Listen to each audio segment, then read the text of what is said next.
On va maintenant s'attarder à la phase numéro 2. Mais avant de commencer la phase 2, on va s'assurer de renommer notre phase numéro 1 dans Mastercam. On va renommer le Toolpath Groupe 1. On clique une fois dessus. On va pouvoir l'éditer pour écrire, par exemple, montage numéro 1. On va cliquer à droite sur montage numéro 1 et on va s'assurer d'aller dans le Edit Operation et on va changer le numéro du programme et le nom du programme. On va commencer par le nom. Nous, on va écrire tout simplement le numéro, comme par exemple, ça va être le 5001 par exemple, pour la phase numéro 1.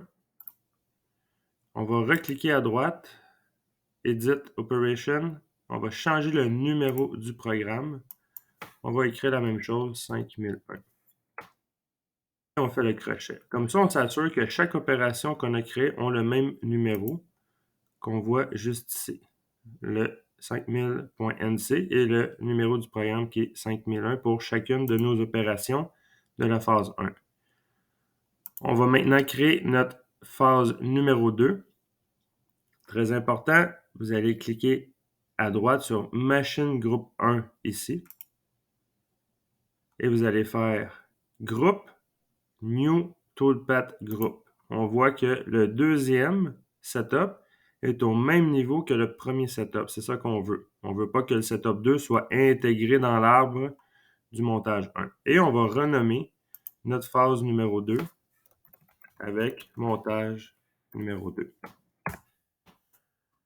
Une fois que ça c'est fait, il va falloir déterminer la position de notre pièce pour programmer notre usinage. Ici, ce qu'on va faire, on va s'attarder sur ce côté-là ici avec les 3 trous.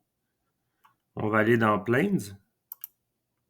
Présentement, on est en vue de top avec le WCS, le C et le T. On travaille sur cette région-là, mais je veux travailler maintenant sur cette région-là. Mon origine va toujours rester à cet endroit-là. C'est vraiment ma pièce que je vais déplacer.